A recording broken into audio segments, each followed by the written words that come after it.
Yo, what's up, everybody? This is the professor, the academy headmaster of GQAzndood Gaming Academy. It is Tuesday, October 8th, 2024. I almost had forgotten. Oh my gosh, I am getting old. But yeah, if this is your first time tuning in, welcome. We appreciate you. Here we talk about a variety of different things. Tonight, we are down one faculty member. He is out seeing his family like a normal man, and we are here holding down the fort. But don't worry, I brought back up live from the academy stockroom, as you see back here, because we're just getting started. We're going to be talking about a few things tonight. It's going to be a special session called Study Hall. We'll be talking about a specific game, in this case, a little bit of Monster Hunter Rise, as a little bit of gameplay happens there. But also, a little fun thing that we're going to do is talk about video games and how your personality affects the games you play and vice versa. So, with that said, let's get the GQAzndood Gaming Academy going, where the ultimate classroom for gamers of all levels. Whether you're here to sharpen your skills or get the latest gaming news, or just hang out with fellow gaming enthusiasts, we got something for you. So grab your controller, take a seat, and let's dive into a world where XP is life and every discussion is a chance to level up. Joining us tonight, among every night, is my boy, the man of the street, your PE teacher, Blazing Ace Nelson. What's good, neighborhood? And you know what? You mentioned the PE teacher thing. Now I'm gonna have to get me one of those gym teacher outfits like high schools. You know what? That was the thing that I thought of when I was like, he's like a PE teacher. That was the first, and then also the stick he has. I forgot what it's called. Yeah. It's not a kendo stick. It's shinai. Yeah, It's called the shinai? shinai. Yeah, you got to get a shinai. I love it. Absolutely. Oh man. So Yo, yeah. what's up? How you been? Hey, been doing pretty solid, man. Just keeping busy at work, but also keeping busy over here on the PS5 too. Okay. As far as like just to kind of preface what we'll be talking about a little bit later, as far as one of the games I'm going to be recommending, I actually clipped the highlights from the stream where I reviewed this, so I can drop the links in the chat. I can drop the links on Twitter, so that way folks can check out the reviews as well. But I've been putting in a lot of time on one game in particular outside of the First Descendant, and we'll get to talking about that a little bit later. Yeah, I actually just retweeted a post that they had sent out on X, and I was like, it was pretty much a new skin for one of the current characters, and I was like, man, these people know what they're doing. Like, I don't even play the game, and I clicked on that so fast, and I was like, okay, I see you. I kind of want to play the game now, so that's how you do it, folks. I mean, they got my attention. Now I'm curious, right? That's exactly what it takes. So, looks like we got a few people in chat here. Blue, what is up? All right, we got Andre saying Ace is the gym teacher from rival schools. That's right. And then Fluffy's also in the chat. So all good to see you guys, as always. Pleasure to have you. Have you been playing anything last week since we talked about Tokyo Game Show? Or anything interesting happened? Let's see. Over the last week or so, outside of TFD, I've been actually doing a little bit on the most recent update for Warframe, Kome and the Five Fates. The new frame that they added to that game is pretty cool. It's like imagine taking RNG, taking a game of chance, literally rolling the dice, kind of like with Sakon in Sengoku Basara 4. I like it. Yeah, take that, make that into a Shrine Maiden themed, Ningyo not Muppet, puppet style Warframe. Oh. See, I think that was like, as somebody that doesn't play Warframe, right? And know people that do. And my girlfriend actually plays Warframe, and which is funny that you bring that up. It's always interesting to see the different builds. So it's almost like, and this kind of goes and ties into what we're talking about later today. The way you express yourself, it comes out in video games, right? And I mean, guys, you're in for a treat. He showed me some stuff that he was doing with the game that he's going to recommend, and we're talking about expression here, creative expression within the game, within the game. So in a way, you're almost creating like your own little mini game within the game itself, right? You're Mhm. creating this game for you within the confines of another game designer's design. So it's kind of cool what gamers can come up with, and I think when we cover what he goes video games cross personality traits or later on tonight, you guys will see like there's some really interesting things that well you'll learn about yourself and also about your maybe your other gamers on there. So stay tuned for that. But with that said, why don't we get this get this show on the road? And you guys know it. You love it. Today in gaming history is coming up, and I got a little sound tune here. Hopefully it works because I've been trying to see if it's something cool. But if you guys know where it's from, please put it in chat. But here we go. I don't know if you guys knew what that was, but yeah. I caught that. All right, that's like the remix version of it. But yeah, today in gaming history, where we hit pause and rewind to revisit some of the most iconic and game-changing moments in the past, and usually the stuff that we like, whether it's legendary releases like the Lost Vikings over here, unforgettable events, or Ugh. milestones that shaped the gaming world. We're taking a quick trip down memory lane to celebrate the moments that made gaming history. Now, I chose The Lost Vikings specifically. Came out in 1993 for the Super Nintendo because to me it was one of the first games where I controlled three characters at the same time, and each character was integral to getting across and beating the level. And as a little wee gamer, little James gamer, there, I was kind of like, this is different.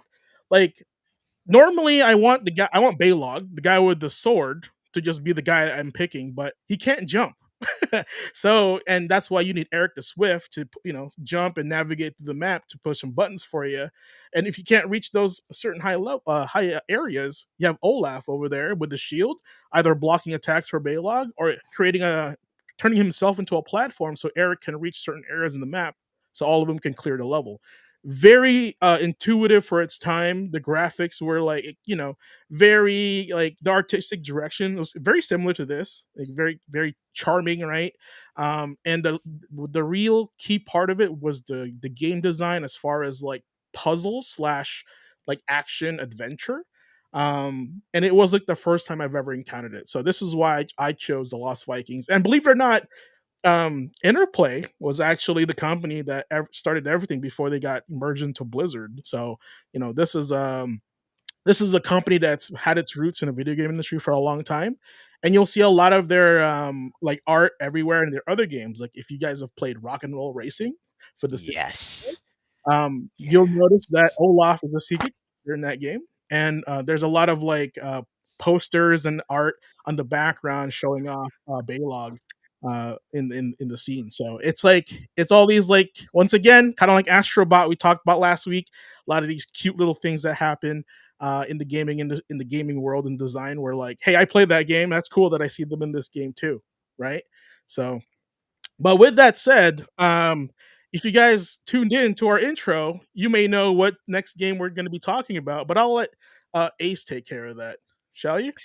Yep. So today in gaming history, that right there, Mortal Kombat.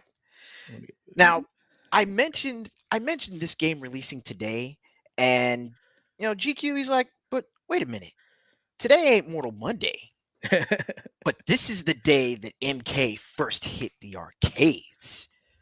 So when let's see, just double checking what year this hit. This was what, 92, right? So you're in the arcades, you're playing stuff like Final Fight, like Iron Man Racing. You're playing, like probably playing Pac-Man over in the, over in the retro corner with Galaga. But Mhm. then you look over near, let's see, 92. So this is what, Super Street Fighter? Yeah, yeah. You look The over next to Super Street Fighter at tail the end pizza of Street place. Fighter. Yeah. Like you see Super Street Fighter at the pizza place, and then you see this game Mortal Kombat over here, and you're like, what is this? You look over and it looks like there's actual people on the screen ripping each other's spines out. It's Yeah. it was nuts. And as you all know, Mortal Kombat didn't just change the gaming landscape, it changed the entire zeitgeist. It was a pure paradigm shift once you saw that dragon hit the screen. Mm-hmm. And as it, as Mortal Kombat made its way to the home consoles, that was when, the big controversy came up, which led to the formation of the ESRB. Correct. Yeah, that's big because before that, we did not have a rating system. And I don't know if you guys know this, chat. Video games are still considered as in what do you call this? They're still considered in the industry, in as far as services and goods, as toys. You guys may not know that, but that's how they see video games, as toys, right? So Mhm. that's why we need an ESRB, because they're still technically still for children, but they're and the ESRB now was able to kind of dictate whether if this was suitable for kids, everyone, for teens or mature, right? So this is where it all started. Jago said, "Fatality." Nice. The controversy of '93. Yeah, I think there was a California senator. You might have been there, Ace. I don't know if you were, where were you in '93, but there was and unfortunately he was Asian. He was a California senator that was trying to ban violent video games, and Mhm. I'm not all about that. I'm like, I know it's a video game, and that's all it is. It doesn't make me violent, right? I'm not an idiot. Like, come on, you know. Um, Andre said, "Doom and MK changed the rating systems forever." That is, Absolutely. yeah. Still can't stand Lieberman and Clinton. You know what, man? Like, looking back at it, it's like it's kind of wild, right? Like they had nothing to focus on except the hot topic of, wow, this video game is new, it's different, right? And it's for kids, so we gotta focus on it. Ultimately, I don't think they ever had an issue with it. All they wanted was the vote. You got to think about that this way, right? All they wanted was the vote. Um, Speaking of, my next vote goes to a specific top down brawler that you would call would be an alliance among marvelous people, right? And that would be called Marvel Ultimate Alliance on the three. Now this came out also on PS3 and also I think the PS2, like the last gen, right? Yeah, yeah. Like Marvel Ultimate Alliance was straight up cross gen. Yeah. PS2, PS3, Xbox 360, and actually, I believe it came out on the original Xbox too. Yes, original Xbox. So it came out in the last, and like, because 360 was a new hot thing out there. Yep. PS3 wasn't really out yet. I think PS3 came out like a year later, and Ultimate License one of the launch games for it, right? But yeah, this was like one of the where it's all started. I think for me, where before this you had X-Men Legends, right? And Hmm. then you were only limited to the X-Men, but now you had the whole repertoire of Marvel, and it had, to me, the most diverse cast ever, even more than Ultimate Marvel versus Capcom, and those games. You were playing Magneto, Venom. DLC was like Carnage, right? Ghost Right? Rider. Everybody was in there. If you had a Marvel character that you liked that wasn't super obscure, they were probably in the roster. Now, correct me if I'm wrong. This one didn't have co-op supers, right? That was the second. Um, Like that was the big sell for one of them. I think it was the second one. the big sell. Yeah, that was the big sell for Ultimate Alliance too. Ultimate Alliance still did have, they still did have, little co-op moves that you could do, and you could get bonuses for them. But Mhm. UA2 was really where it started to like, you know, differentiate between them and have like specific team ups for certain characters or certain character types. I didn't remember that because I was like that was part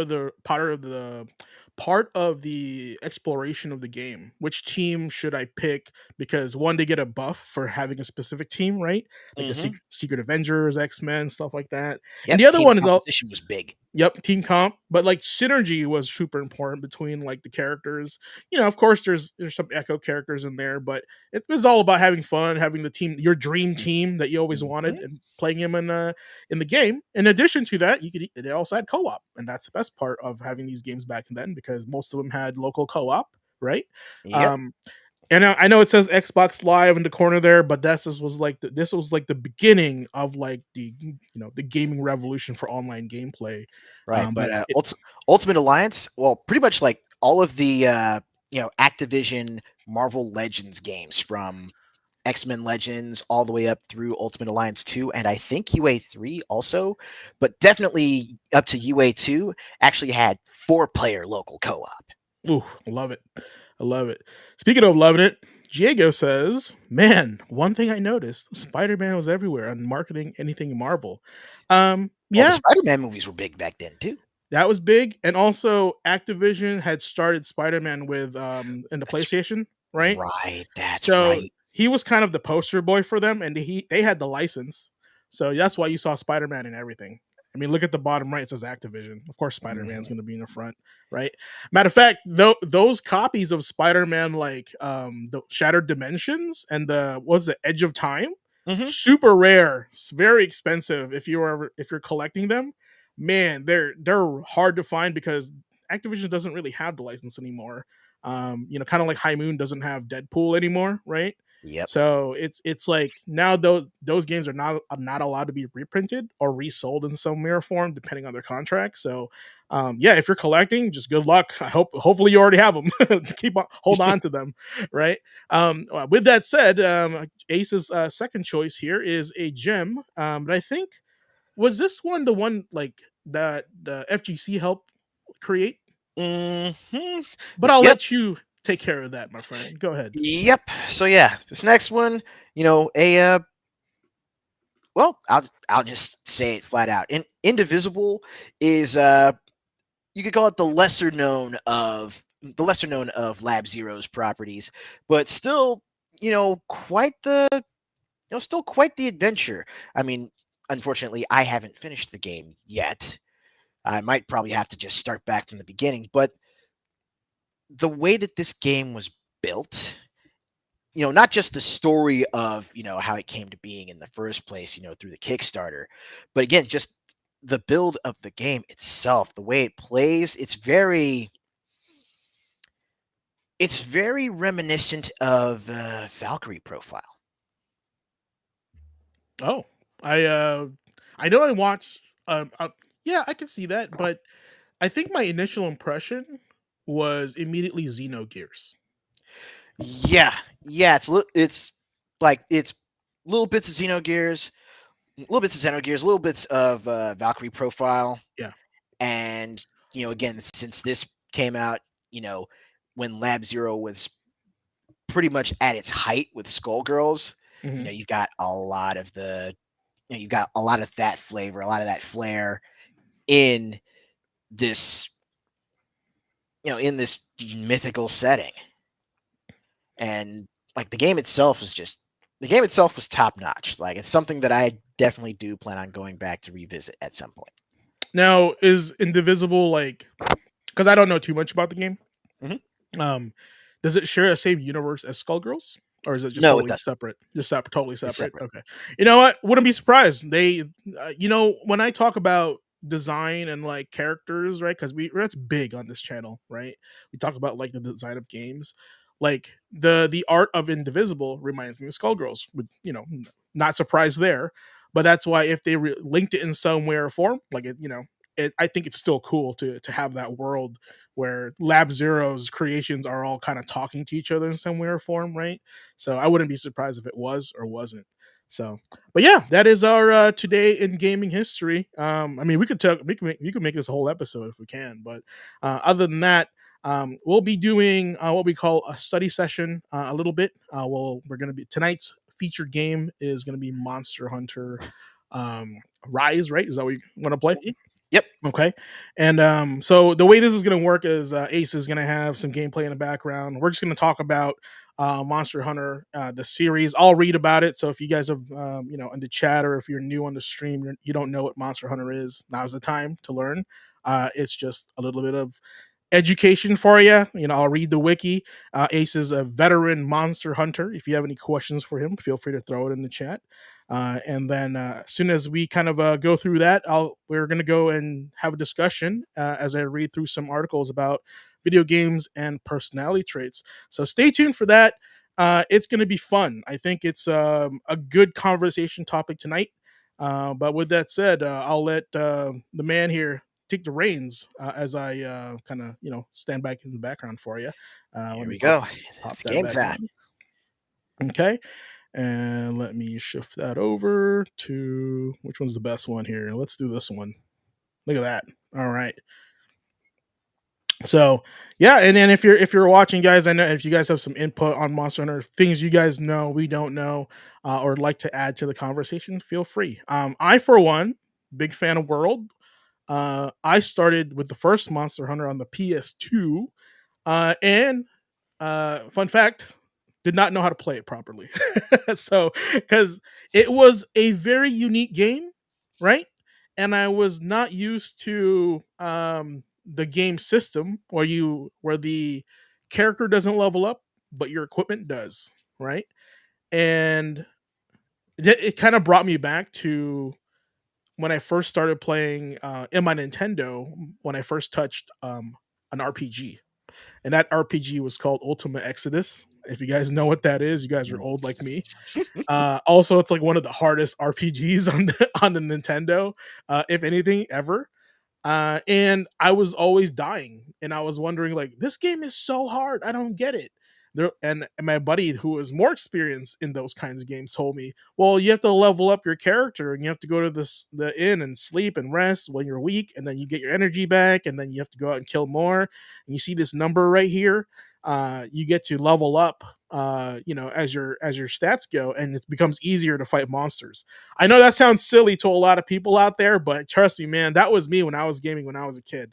I was like Contra, Life Force, Mario.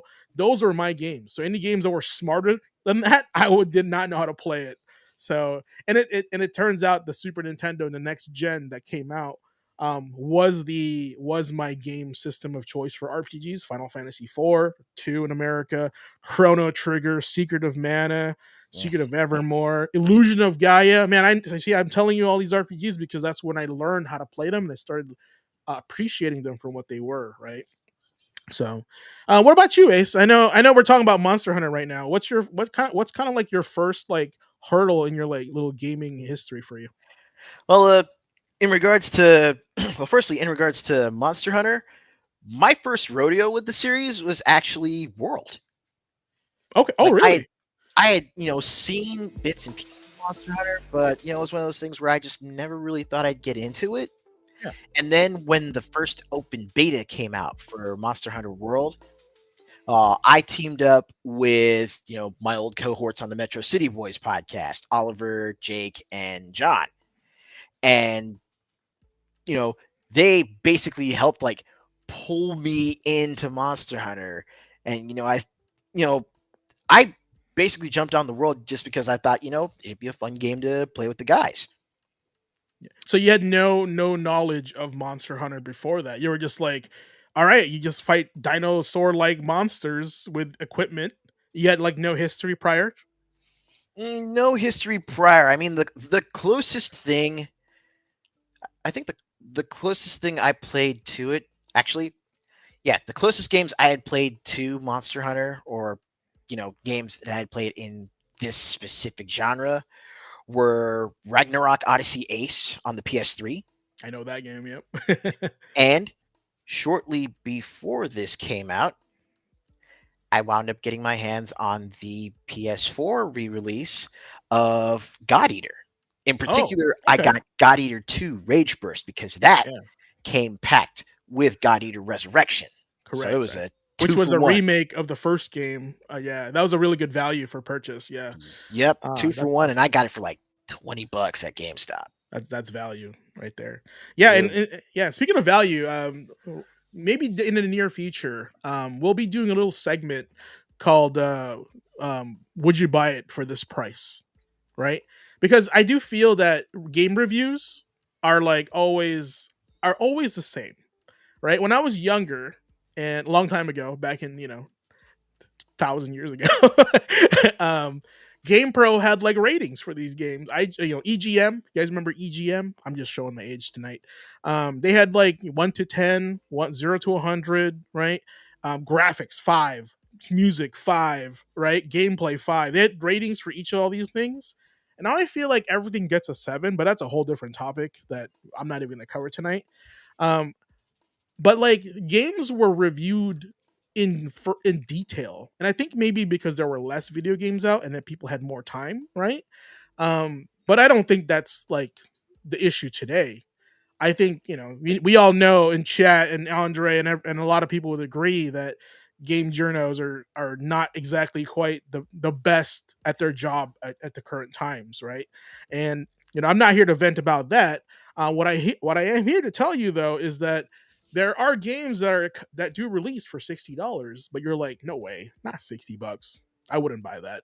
But then you see the little bad boy on sale. Like for example, you go to GameStop, you see a little God Eater, 2 Rage Bursts there. You don't normally look at it for 60, but for $20, you're like, bro, I'm taking this home with me today. You know? So I would like to do reviews where would you buy this for a certain price? Because I think that is a real review. Because at this point, screw if it's awesome or bad. Because everybody will tell you if it's good graphics, music, whatever. But I don't see a lot of channels or even journalists say that hey, I wouldn't buy this for 60, but for $20, man, this is a great value.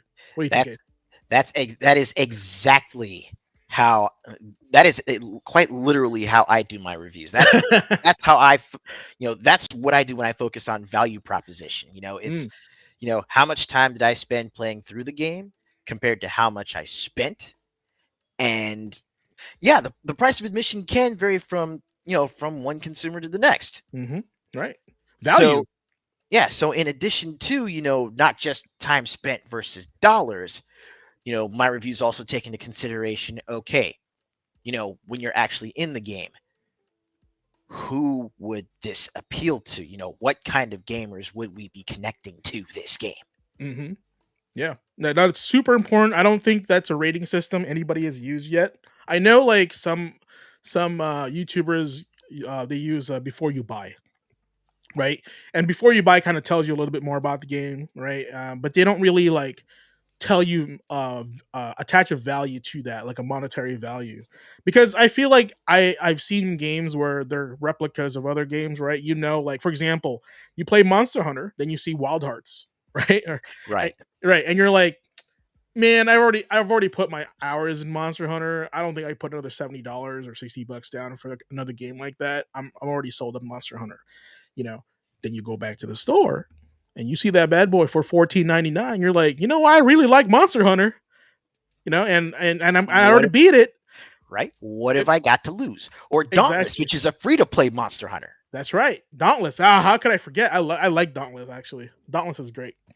But yeah, and that's what I mean. It's like, see, that person would have never bought that game for $60 full price, right? That doesn't mean they don't want to play it, right? But then for $14, they say, you know what, man? I'm already done with Monster Hunter. I like hunting games. Let me pick up Wild Hearts, right? I think that should be a new way we should be reviewing games monetarily, just because, man, like dime a dozen for everybody. Hey, this is a 7. This is good. This is that. This is the good thing. This is the bad thing, right? We know that. And you can get that anywhere. But never do you get somewhere where guys tell you, hey, $60, I had a little too much for my pocket, but if this bad boy turns 20, I'm gonna buy it right now. Right? It's just not worth that. When a game hits $40, that's the tough one. You're like, ooh, Right. $40, man. Actually, one thing, going back to the MCP podcast, you know, one thing that Oliver and the rest of us actually came up with was that sort of magic price point, right? hmm Because I mean, let's face it, a lot of games come out, a lot of games come out and they come out at that, 50, 60, $70 price point, and they are not optimized. hmm They are not complete. And they most certainly do not, more often than not, it doesn't necessarily, it doesn't respect the time of, as Oliver put it, Johnny B video games. I like that. But give it a little bit, wait for the patches, wait for the bugs to get worked out, wait for the price to drop. Pick it used, pick it up at, say, if you decide to, show up late to the party, pick it up for that magic price point, which is usually between 19 and 29.99. Mm, Or even better if you could pick it up for 14.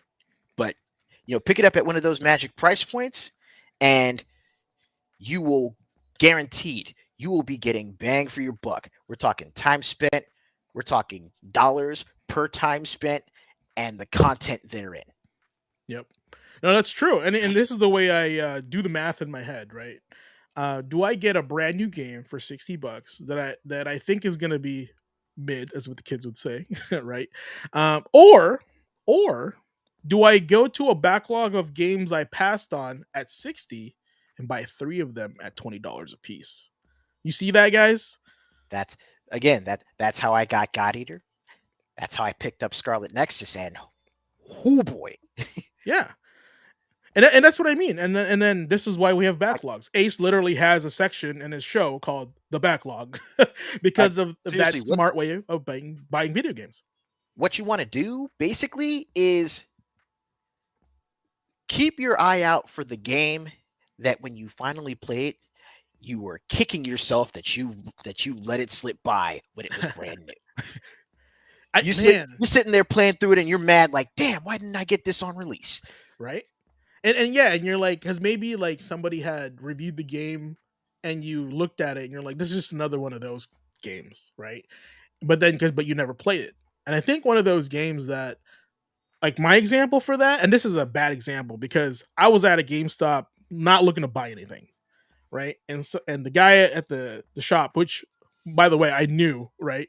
So therefore his opinion didn't really matter to me as much because if I know you, you're biased. That's what I'm saying. Um, he goes, "Hey man, have you played the latest Batman game?" I was like, "Batman game?" And guys, I'm old. So I have a history of comic book character games from the 90s and 80s, and they're all booty, right? They're not great.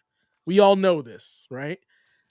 With I the got three exception of a letters for few. you. LJN. Oh my gosh, that is the cursed mark of the beast. That's what I'm telling you. If it was a movie or a comic book game, LJN had the license and it was bad, right? It was bad. You don't know how mad I was at X-Men on the Nintendo. That's all I'm saying, right? That game was rough.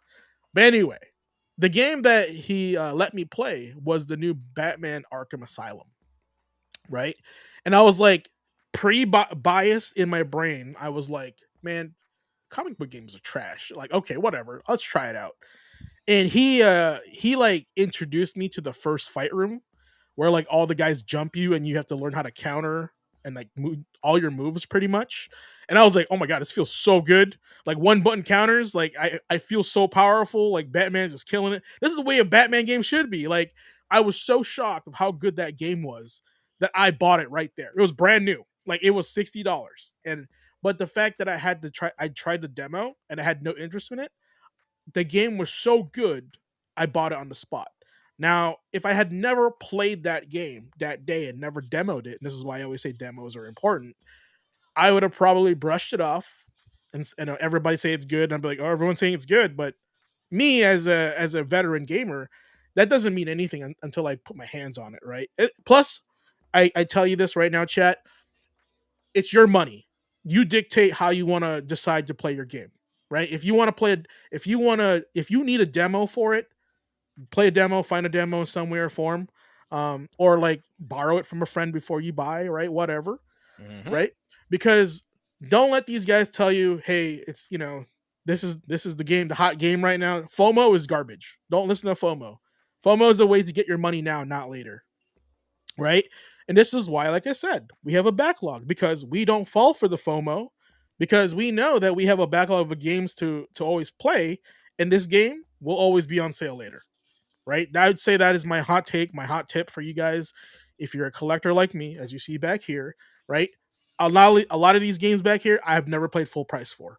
I say, hey, I want to buy that game, but I already have a backlog of 25 games. I'm not concerned about it. I don't have FOMO, but I saved hundreds of dollars in the meantime, right? So that's and if you're gonna start collecting and do that, that's my piece of advice to you as far as like managing a healthy amount of collecting and saving money and stretching your dollar because we know that in these days stretching your dollar is more important than ever before, right? Just don't fall for FOMO, right? This is Indeed. what did they say in I think I've heard Ace sell this, like don't fall for pre-orders, right? Because pre-orders, like he says, on launch they're buggy, day one patches, sometimes they're broken anyway, right? So if you what I don't like is they is you going, I want to pre-order this, meaning that you've dedicated your money to buy this game on launch, right? And then and it comes out and it's busted. You're like, well, you just wasted my time, and my money. So I could have bought another game that was working, right? So I feel, but they don't compensate you for that. Give me something, and I think that's where I'm really kind of like that really bugs me from a lot of these guys. Like honestly, I really thought digital games were going to be cheaper than physical games because you don't get to own anything, and That that's a big one. that was a hell of a con that that got played on us. Right. And here's the best part. Not only are they not cheaper, you don't technically own them. You own a license to play them. That is rough. So protect yourselves, guys. Like, you are the industry, right? And if what they put out sucks and you don't buy it, that's on them, not on you. Right? Don't let them trick you into thinking like, "Hey, you're a toxic gamer. You have an opinion. You should just buy our shit because you love us." No, never. Don't never do that. Okay? Word. So I'm just saying that's my soapbox. And the real monster here is the gaming industry. So, and we're hunting. We're hunting. And it's funny because right now all I see is like Ace is riding a T Rex fighting this like what's this? Uh, what's the bat like beast in Monster Hunter? Uh, Nick, Nargacuga. Nakakuga. I said Nicaragua almost, but that's a country. That's a country. So, City of Wolves already look insane. Hey, listen, Andre. So here's the thing, right? I like my fighting games, and so I know I'm gonna buy City of Wolves. I know that. I know that, right? So because I my money, right? The only thing that would make me pull the trigger day one for me is I want to play it with my friends, right? For sure. Two, is there anything unique getting it? And is there a reason for me to get it day one if I'm not playing with my friends? Is there like a download, free costume, whatever, right? Right, which is going to Which cost you money later, right? So it's usually cost you another $5-10. Okay, so that's free $10 for you right there. Okay, and and if we're talking City of the Wolves specifically, I can answer all those questions for you. for sure, right? And this is why you do your research before you buy. But if it didn't have a collector's edition, and that's usually why I buy it. If there's a collector's edition, I buy that one. You don't usually wait for those because they get sold out super quick because one, people love to collect, and two, scalpers like to scalp them, right? So if you're a collector, just know that. But if you're getting the base version, the non-collector edition, ask yourself a few questions. Do I really need to play this now? Can it wait? Right? Can I save 20-30 bucks on this? And if you say no, man, I really like these guys, I really want them to do more, please buy it day one. If you're a fan of them, absolutely, right? And we know and I know what I like and who you want to support, and that's your business, right? So that's totally cool. 20 City of the Wolves has 17 fighters on launch, 22 total. So 5 DLC characters, eh? Yep, 5 DLC characters, two of them being, of course, Ken and Chun Li. Oh, that's value. And you get that for free for pre-order? Yep. Oh, that's Actually, sold right there. you pre-order the game and you are getting the base game plus season one. Yeah, that's exactly how I interpreted that in my head. You get season 1 and season 1 battle pass pretty much and the full base game. That is you're saving 30 bucks. Honestly, guys, 30 bucks, that's worth it. Worth the pre-order. And you're going to play it, Yep. right? You're going to play it. So save the $30, right? Go And get then, it. of course, in regard to the whole thing about the extra cosmetics, you pre-order and you also get Terry's classic fit from Real Bout 2. Mhm. Mhm. Yeah, and Jagos, like you said, season pass included. Honestly, they should do that for us. And I hate to kind of go on this tangent, but like these devs are and then publishers or whatever, they need to be like, hey, you want to pre-order a game? You want to trust us with your money? Here's a season pass. for the first one, because if you're gonna buy it anyway, you're gonna be playing it for the first season. Hopefully, why not? Why not? And here's the funny part. I'm gonna tell you guys this on chat because from the business side of things, right? If a game doesn't sell in the first 90 days on the shelf life of video game after launch, most likely they're not gonna buy anymore. The store itself is not gonna sell any more copies, Hmm. or the chance of it leaving the shelf diminishes by like over 70%, something like that, if all the copies aren't sold by then. Okay. Here's the funny part. When you order games for said distributor and company, they count sales within the first 90 days as the most important sale of that game. So if you're supporting a game, buy it in the first 90 days, right? Any sales after that, they call it, like, I forgot what the term for it, but they don't really start looking at the numbers after that. They go, is this was how many did we sell after 90 days? Because we're not expecting to double these numbers, because that's just how way the industry is. And as a local business owner, if you bought 100 copies of Skyrim and on the 89th day you see, like, 57 copies left on the shelf in your inventory, you're stuck with 57 copies of a game that cannot be sold for any less than you bought it. Otherwise, you're at a loss. So, and that's what I mean. Like, you guys don't know how much control you guys have when it comes to the industry, and this is why they're blaming you for your toxicity.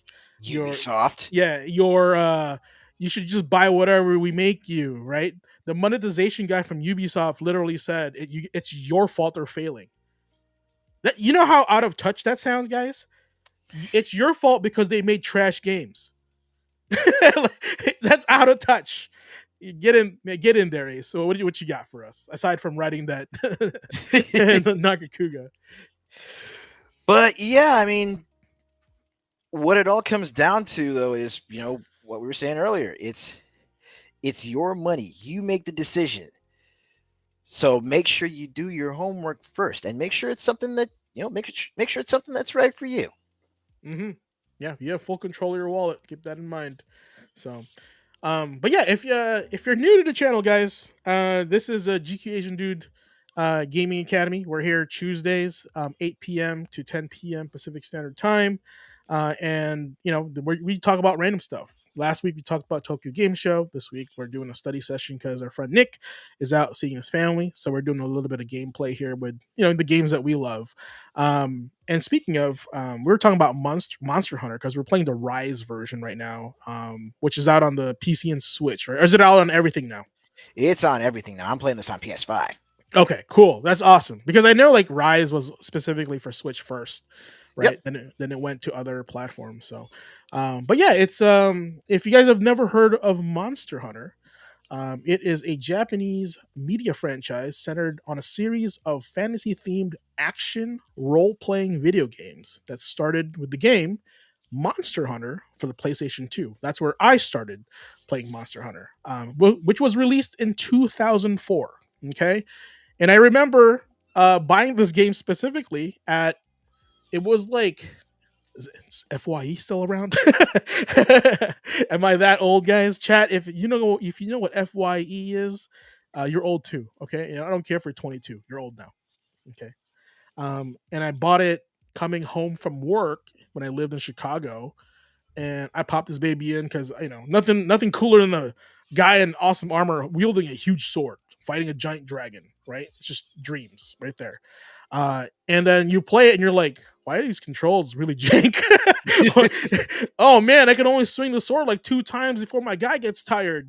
Oh man, I'm getting wrecked by this monster. And if you guys have never played Monster Hunter, I'm pretty sure that emulates a lot of your responses to the game.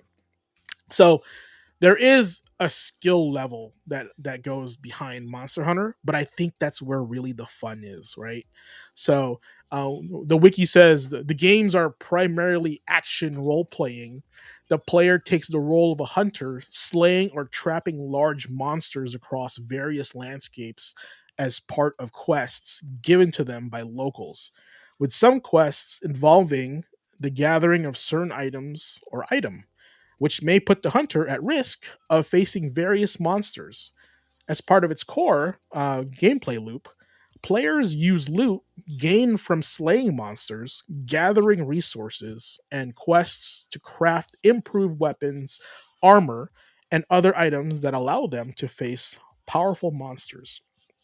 All main series titles feature multiplayer, usually up to 4 players co-op, but can also be played single player. So, as you can see that Ace is playing this game right now, and there's like multiple names over there because this game is.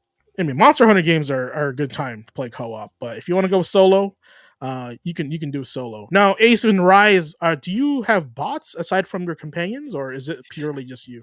Yeah, actually, after once you get into the Sunbreak expansion, you actually get the chance to go on follower quests. Which at that point, once you complete them after taking on specific hunts alongside certain NPCs, you know they they become available to join you on your hunts. Oh, that's cool. Yeah, that was never a thing back in the day for me. So that's definitely new, and I like that. Um, so like, I guess what that's good because if you don't have people to play with, you have your companions within the game to help you hunt monsters also, and that's I think to me that also adds value to somebody that doesn't like playing multiplayer and also doesn't get the handicap of being so. So that's good. I like that. Um, as I continue, early Monster Hunter games sold well in Japan and other Asian countries, popularized by the series' use of ad hoc multiplayers features on portable consoles. Yeah, I mean, long story short, chat. This game was more popular on handhelds than it was, at home sitting down, because we know most Asian countries they do all their gaming on the go because they like to commute. So that's why it sold the most copies on there. And also, can you imagine commuting to work and you're just chilling, waiting for a lobby, and then some dude like in the other car was like, "Hey, man, I'll join you." Like that is Battle City, the world, the video game That world. street So pass culture. yeah, exactly. The early games in the series have been critically well received in Western markets, which is at the time very surprising because, as I just told you, I was like a complete idiot when I first touched this game. So that's impressive that it did that. But generally languished in sales, and that's why, in part due to the game's steep learning curve. There we go. However, with Monster Hunter World back in 2018, Capcom aimed to attract a global audience using the power of advanced home gaming consoles and computers and released the title simultaneously worldwide. Monster Hunter World became the best-selling Monster Hunter game within 3 days of its release, and became Capcom's single best-selling video game of all time within 21 million sales as of July 5th, 2022, including more than 70% outside of Japan, which is big, by the way, because Japan's not that big. By May 2024, the series had sold more than 100 million units, with nearly half attributed to Monster Hunter World and Monster Hunter Rise, the one we're playing right now, and their expansions. Okay, so there you go. It's kind of like a Cinderella story if you think about it, right? A game that was had a steep learning curve, right? So it's not meant to be popular on handhelds in Japan and Asian countries, but then Capcom adjusted and adapted, said, "Hey, we're gonna take what made this awesome and we're gonna put it on console. We're gonna make it appealing to the common gamer, so that way they don't get too intimidated, and maybe veterans of the game and that know about this game will kind of handhold them through the game and kind of show them why it's so awesome, why it's so special, right? And I really felt that when I played Monster Hunter World because I played Monster Hunter 3 on the Wii U before that, Mhm. right? And three's controls were still an issue. Well, when I played World, I didn't have that issue anymore. I feel like, wow, this is like sounds better than 3, right? So I think that small change really attracted more people and made them less intimidated to play such game. So your thoughts, Ace? Yeah, that's pretty much how it happened. Honestly, with with Monster Hunter coming to consoles, you know, Sujimoto-san and his team really did, they really did their homework as far as quality of life and, adjusting the controls so that way, because on the PSP you've got limited hardware real estate. So, there's not much you can do with just, you know, left bumper, right bumper, the four face buttons, and your analog pads. Not sticks, pads. Pads. That is facts, sir. And also, I mean, I own a Switch, and if I play a Switch after an hour, my hand starts to cramp, and I can only imagine playing that on a PSP or a Vita or a 3DS. It Right? It's rough. it's a wild time. Yeah. But And again, if you're crazy, a Wii U. but I mean, just those quality of life improvements, not just to the, mechanics, the hand feel, but also quality of life adjustments to the internal mechanics of the game itself, like being able to, gather ingredients and craft on the go. That Big. really helped. It amp up the really helped amp up the pace of the game, so that way, people, again, that barrier of entry was lowered, and Mhm. people could just, damn near get right into the thick of it, from jump. Like right after that first story cutscene, you are off and going. Yeah. Yeah, and that's kind of like as a game developer, these are the small things that usually testers, and early, I guess, like beta players or alpha players will like usually send feedback with, right? Yep. Nothing like battling a monster and accidentally pressing a collect button on an item, and then you're now stuck in an animation. Like that is rough. Like, like, so stuff like that needs to have feedback to, like, hey, does this disrupt the gameplay, the movement, the action, right? And small stuff like that gets decided as the game flourishes and before it's released. So And another thing that really helped Monster Hunter World get a foothold was, you know, the world concept. Because, as it was being developed, and of course, when it released back in 2016, you know, open world games were the thing. And hmm they still are in a lot of ways. But with Monster Hunter World actually transitioning from, you know, having biomes where you're, loading between screens and zones, Monster Hunter World, it was all interconnected. It was practically seamless. And when you did need to travel to different actual regions, like between the ancient forest and the wildspire waste, there was minimal loading, especially if you had yourself a PS4 Pro. yep.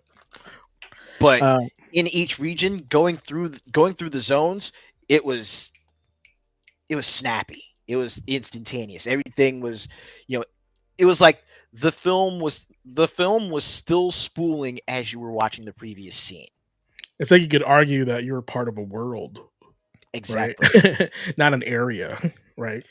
Right. And they really, like, Capcom really played up that concept. They really leaned into it. And in doing so, they basically pulled the world in. The fact that you could play it, you know, you were on the PS4, so you could play it online with your friends, like states away or even in different hmm countries. Like, don't be surprised if a lot of hunters in the states wound up being carried by hunters from, say, Japan in Yeah. some of the later fights with the elder dragons. It's true. Honestly, when I played World, right, and I played during the early dredges of the night because I was so hooked on it, you know, sometimes I'd get teamed up with a character, another player with all kanji or all hiranaga on their name, as their name, right? They're from another country, and boy, they were really good. Like, they were, yeah, you were being carried by these guys, and you let them do work while you kind of just like poke at the monster, because they know what they're doing. They've been doing this for a while, and they were doing it on the go, which is crazy. Right. If you think And about the and the best part about this, like, and this is something I wanted to bring up a couple of classes back, actually, with you know as we were going through, as we were going through our history segment, with this day in gaming. Uh, if there's one thing that actually helped, it's the fact that again, because Capcom pulled the whole world in with Monster Hunter World with Generation 5, it's as you said, experienced hunters got onto the game, they played it, they formed guilds with newer players that they were helping get into it. And not only were they teaching us the ropes and helping us go through and put together our gear, but also especially with certain people, you know, you get that sort of unique perspective from the pro who's been in the trenches for so long. And if there is one thing that I swear to God changed my outlook on Monster Hunter, even from when I was first playing it in World and having a blast going through as the unstoppable weeb with the longsword, right? Yep. It was when Oliver said this: facing off against monsters in Monster Hunter, especially in World, it's like taking on opponents in Punch Out. It's call and response. It's learning attacks. It's learning patterns. It's learning tells for when the monsters are weakened. You get used to keeping an eye out for that. Then you're not even focusing on any damage numbers. You're focusing more on what your kit can do and what you can do with the mechanics available. Hmm. Yeah, I And you never. eventually get to the point where you can start, working your way up the ranks and taking on monsters unkitted. Yeah, I never really thought about it as playing as Punch Out, but that totally makes sense because last time, in gaming in today in gaming history, I chose Super Punch Out, and I told you guys how it was more like a puzzle than it was a fighting game. Hmm. And Monster Hunter, in retrospect, you're right. Yeah, you have to look out for those tells. You have to look out, for the animations. Right? It's like, to me, Monster Hunter, and I hate using this, but it's the most easiest way. It's like literally a boss fight in Dark Souls, right? Like it's just you and the It's monster. Monster Hunter's a boss rush. Yeah, it is. And more. Like, it's a boss rush and more, right? And it's addicting. And here's the thing, guys. I mean, I don't know how many. I know Ace has lots of hours in this. So personally, I had over like 500-700 hours on this game, right? I'm pretty sure Ace had a lot more, right? So and that wasn't by accident. That was because I enjoyed grinding out the monster, getting their parts, uh, and Hmm. then and then you see the results of your actions and your effort and your triumphs on your body as armor and weapons, right? Yep.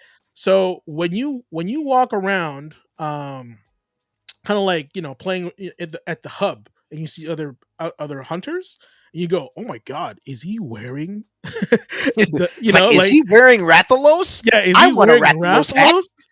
Like, and that also means you fought it enough where you got a lot of the pieces to create that armor, right? Because you're not going to get all the pieces in one round, right?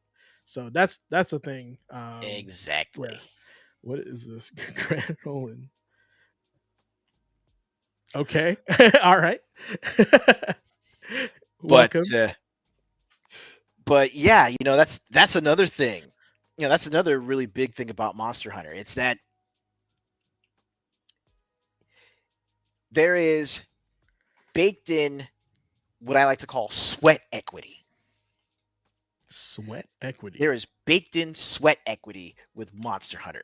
You get in there, you put in the effort, and just like you said, it shows as you progress through the game. It shows as you progress through the ranks. Your Hmm. your character, your character's stats at its base aren't moving an inch,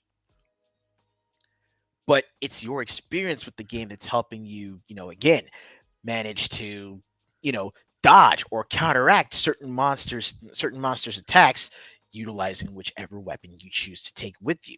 And the armor that you craft, the weapons that you can craft after each hunt as you go through the game, until you settle on that one set that's like, this exemplifies how I like to play through this game. This exemplifies how I tackle a hunt, how I express myself Hmm. when I'm on the field. Yep. I mean, I see as the armor and weapons in Monster Hunter as your badges of courage and triumphs, right? Because like not only are you showing off, I went ahead and did this, and multiple times I did it, right? It shows on your character because you can't buy these weapons. You have to earn them, right? Hmm. And then you have to earn them by destroying the monster that is wearing in the skin that you want to put on your armor. It's pretty dark, but hey, man, it's they don't care about that. They just Yep. want to eat. They just want to eat you. You know what I'm saying? Again, So sweat equity, sweat yeah, equity. You that's put in right. the effort. That's right. There's And the I sweat that you put in, yeah, and and I think that's back. that's like the hidden message in the game where like your feats and your triumphs are shown physically on your character. Because like it's no different than going on an MMO and you see somebody that's level 100 and you're like, oh my god, that guy's armor set's crazy. I'm not even that high, right?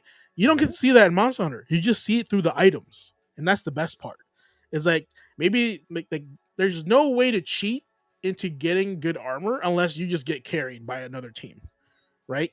So that's the thing too. Is like if you see somebody that's like high end wearing high end armor and you play with them and they're booty, you're like, bro, you definitely got carried.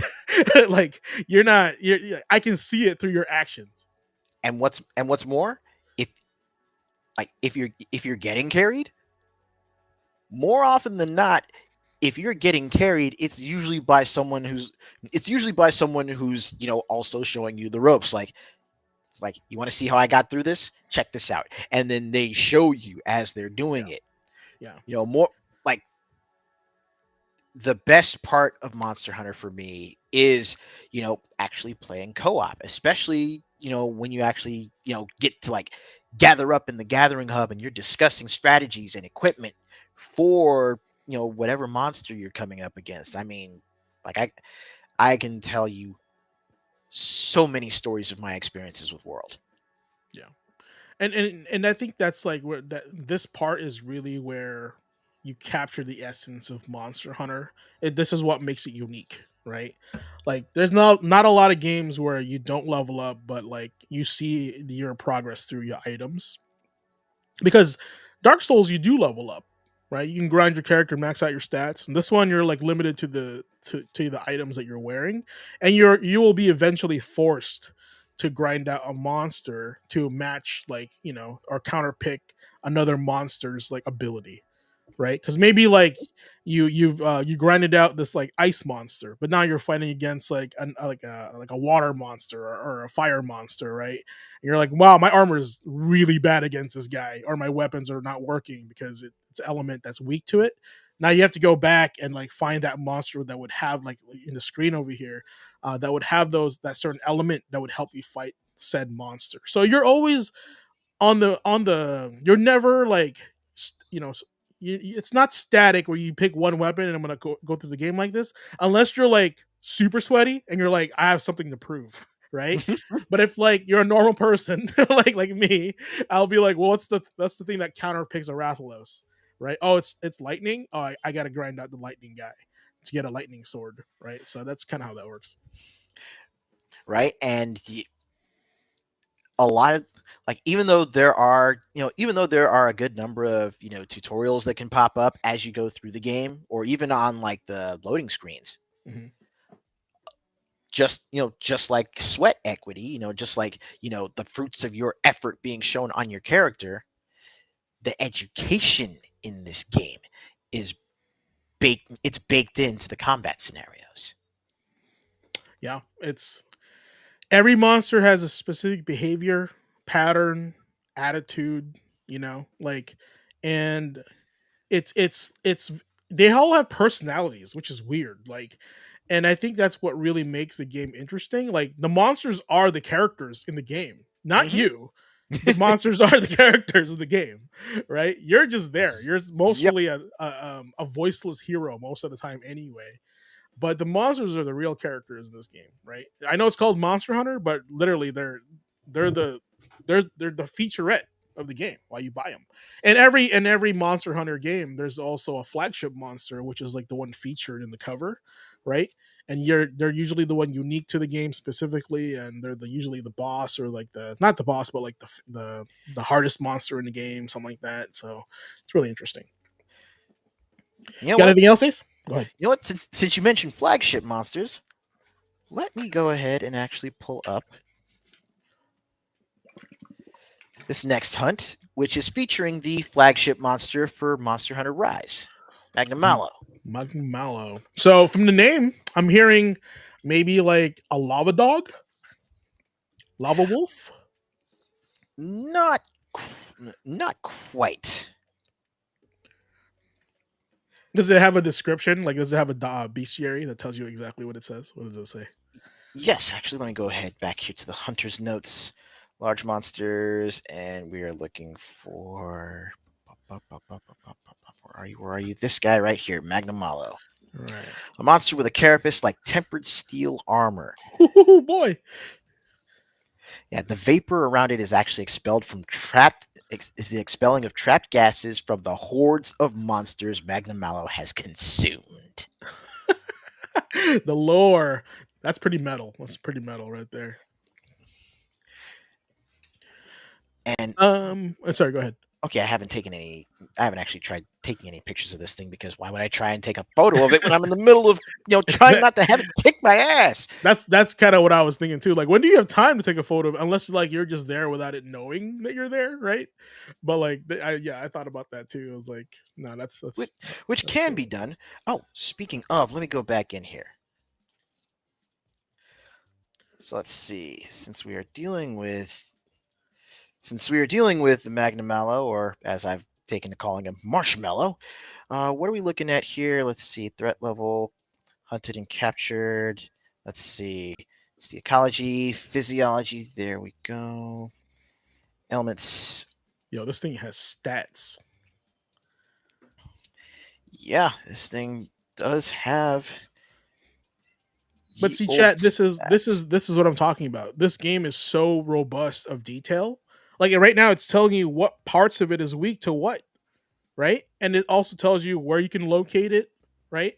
Mm-hmm. Probably has some hints and tips too, like of what it does and what it's weak to, right?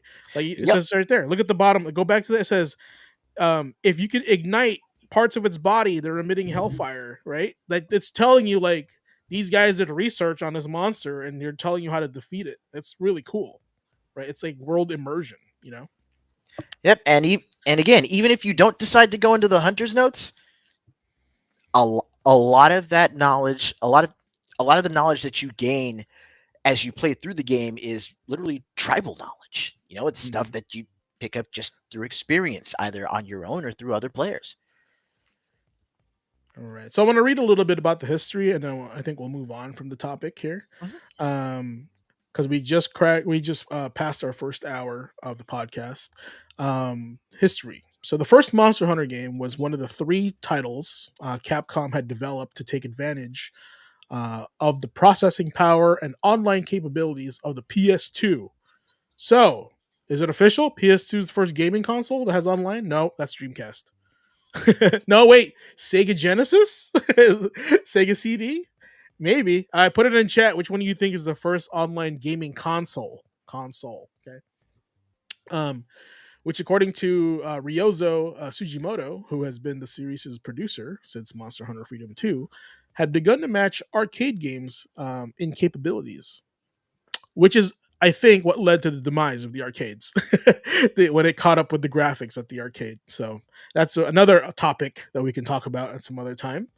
Um, it says here. Let's see. Such idle titles were had Right. online was Automodelista and Resident Evil Outbreak.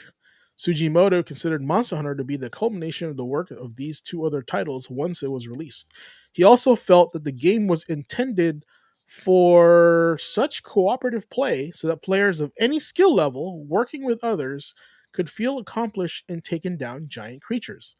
Monster Hunter proved a success, selling over 1 million copies, principally in Japan. Enhanced versions of the early games, adding more difficult monsters and end game quests, were released with a G affixed to the end, such as Monster Hunter G for the first game. For those titles that were released in Western regions, these were often, though not always, affixed with the Ultimate moniker. A second team worked to develop a series for the PlayStation Portable. These games often had a more lighthearted tone and expanded upon the Palico system. In Japan, these games were released under the Portable title, while in the West, they were released under the Freedom title. I didn't know all this, so this is interesting. Um, Even after these naming conventions were abandoned, this established the general tradition of one team releasing games for the home consoles and a separate team releasing a portable game a few years later. The series took off explosively in Japan with Monster Hunter G and Monster Hunter Portable Freedom on the PlayStation Portable, and even more so once its sequels Monster Hunter DOS, Monster Hunter Portable, and 2 and Freedom 2 in the G versions and Unite were released with supported up to 4 players. Handheld systems are generally more popular in Japan, and due to the country's high population density, it was easy to find players to hunt cooperatively with, making it a phenomenon there. Like I said earlier, they did all their game online and also commuting to work, or maybe just commuting in general. It was easy to find players to hunt cooperatively, making it a phenomenon. Got it. Capcom's Sujimoto stated that Freedom 2 was released at a time when players in Japan would not normally gather at a friend's house to play games together. So the networking capabilities of the PSP helped drive the success of Freedom 2 and accelerate sales of the series beyond the original PS2 title. James Michael, writing for PC Gamer, had worked for Q Entertainment and lived in Japan during the release of Monster Hunter Portable, third, which was the best selling PSP game of all time, and described how even during work, impromptu Monster Hunter sessions would break out between employees, and there was an extensive marketing of Monster Hunter branded consumer goods. Let's see here. The best, Andre says, the best analogy to Monster Hunter is like playing a fighting game. I agree with you on that. Um, And there we go. This is what they were talking about in the hunter's notes. If you ignite the vapor around its limbs, you'll actually explode it and knock it down. there you go. I like it. And I don't know if you noticed this, chat. Notice how there's no life bar in the monster. How do you know when it's almost dead? Ace, can you enlighten us? That again comes from that again comes from a couple of factors. One, keeping an eye on certain tells, like seeing when the monster is actually starting to show signs of fatigue,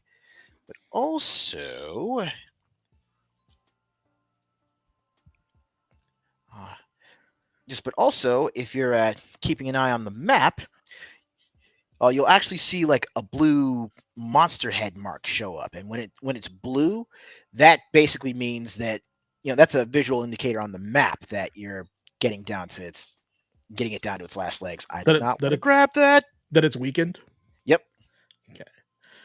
And aside from that, you'll also hear the same sort of thing from your if you've got your comrades with you, you know there's an audio cue basically when one of them says like something like the monster's on its last legs or we're almost there. Mm-hmm. Okay. So to end this, it says the series had little popularity in the West until the release of Monster Hunter 3 Ultimate on the 3DS. And that's actually when I just got back into playing Monster Hunter after playing it on the PlayStation 2. So that was a long time. Um, a console that had gained a sizable foothold in the Western markets. Yeah, because if you think about it, if you have 5 million people playing 3DS, you release a game on on the 3DS, you're like immediately thinking, all right, at max Ooh. we're going to sell 5 million copies, but we know that's not going to happen, right? So let's just play it. We're going to release it on here, we're going to assume people are going to love it, and it's really popular on handheld versus consoles, right? So these are the decisions they make when they like say, oh, we're going to release it to this game. So while Monster Hunter's popularity in the West was still to a niche group, Capcom saw the potential for more growth there and took steps to better localize the next few titles to make the series more attractive.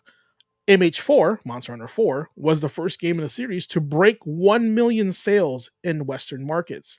Capcom recognized there was still room for the further growth of the series there. And in an October 2016 interview, Capcom chairman Kenzo Sugimoto said they were looking towards increasing the popularity of the games in the Western markets, recognizing that gaming consoles like the PS4 and Xbox One have dominance in these regions over handhelds. Monster Hunter World, the series' first major entry targeting home consoles and computers, was developed to be more alluring for Western markets, without trying to make the game simpler. With the main development teams in Japan working more closely with Capcom's Western offices to identify such improvements. A number of changes in gameplay were made that took advantage of the console's new technology. Notably, while the prior games had split each hunting area into different zones, as necessitated by limits of the console hardware, Worlds used seamless zones, and several changes to the gameplay were made to account for this. World became the series' best selling game, achieving more than 21 million units sold by 2022, making the Monster Hunter series Capcom's best selling series following Resident Evil. With the success of the changes to the formula defined by World, Capcom decided to continue this approach with the series' next major titles: Monster Hunter Rise for the Nintendo Switch and Windows, and for Monster Hunter Wilds for the PS5, Xbox Series X, and Windows as well. See that, guys? Adapt or die. Also great that they were like, we understand that the West doesn't like the way we play our games here, right? How do they like to play their games? And they adapt to that. They make some changes. Now, next thing you know, best-selling title of all time for Capcom. They don't. And the reason why I'm bringing this up is because they didn't go, well, they need to make games we liked. They need to play games we like to make. No, they go, what is our audience like, right? And what can we do to make them kind of like our game more? I feel like um our current devs aligned with the journos have lost that way, honestly. Like the guy blaming you for not buying their game, saying you're the problem, not them. This Ryozo Sugimoto literally said, "How does the West play their games? Let's change our game that's popular in Japan so we can sell it in America." They're adapting to you, the audience, the gamer in America, right? So Mhm. that's kind of what I'm getting at. Right, and that's kind of why that's important to empower you gamers and don't let these guys tell you that you're the problem. You are the reason why their games get bought. Like let's not insult our audience. Let's ask what they want and let's give it to them. Right, Exactly. that's that. Long story short, that is what it is. So all right. So yeah, Ace, you can keep playing here. I can kind of just cover what the main topic of tonight was, which is let's see if I can get the caption up here. Hmm.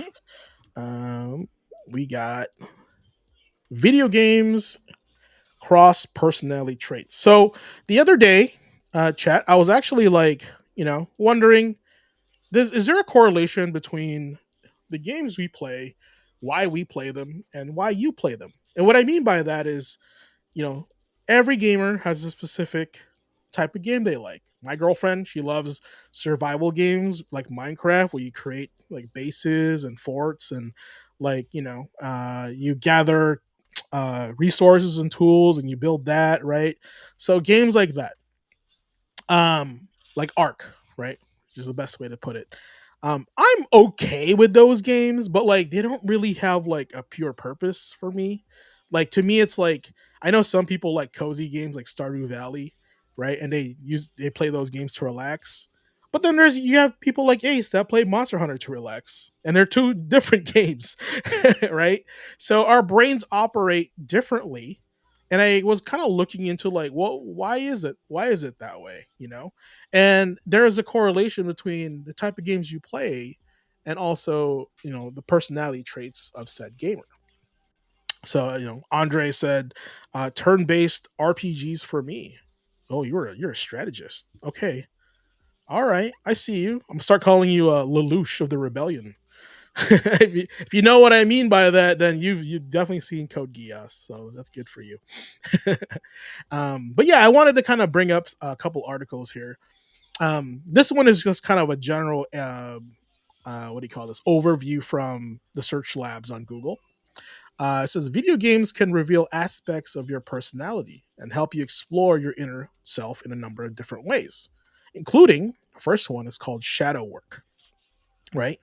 Shadowwork says games with complex characters and deep There we go. narratives That's what I can needed. can help you explore your unresolved emotions and hidden aspects of your personality.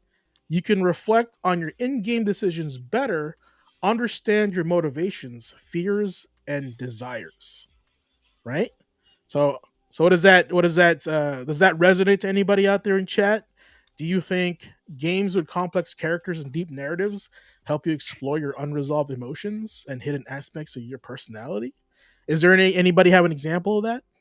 Ace, you got an example of that? Well, honestly, the way I see that, it's not just helping one to, I guess, come to terms with hidden aspects of your personality, but it also helps when you see a character. It also helps when you see a character that's written a certain way, and something inside you just says, "I want to be more like them." Case in point, Terry. Terry is, by and large, he's a pretty straightforward, a very simply written character. Fight, eat, drink, sleep, repeat. But it's how he goes about it and how he interacts with, the different characters that he's around, or just interacts with the world in general. Like, by and large, Terry is just this very sort of charismatic and cheerful and, again, just straightforward and earnest kind of person. And you see how that's perceived even by his opponents, who are like, you know, I have to beat you, but I will tip my cap to you, Terry Bogard. You are a man. You are a man that should be remembered.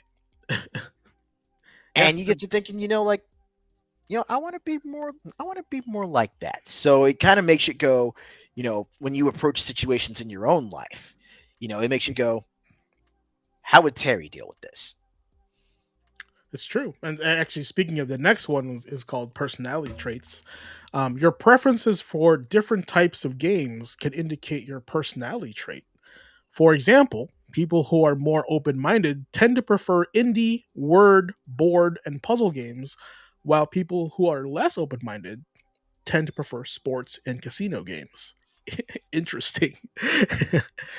So if you play Madden, I see you. I'm just kidding. Here's the reason why I don't really subscribe to that is well, I would say you would have to narrow it down to, like, do you play simulated sports games, right?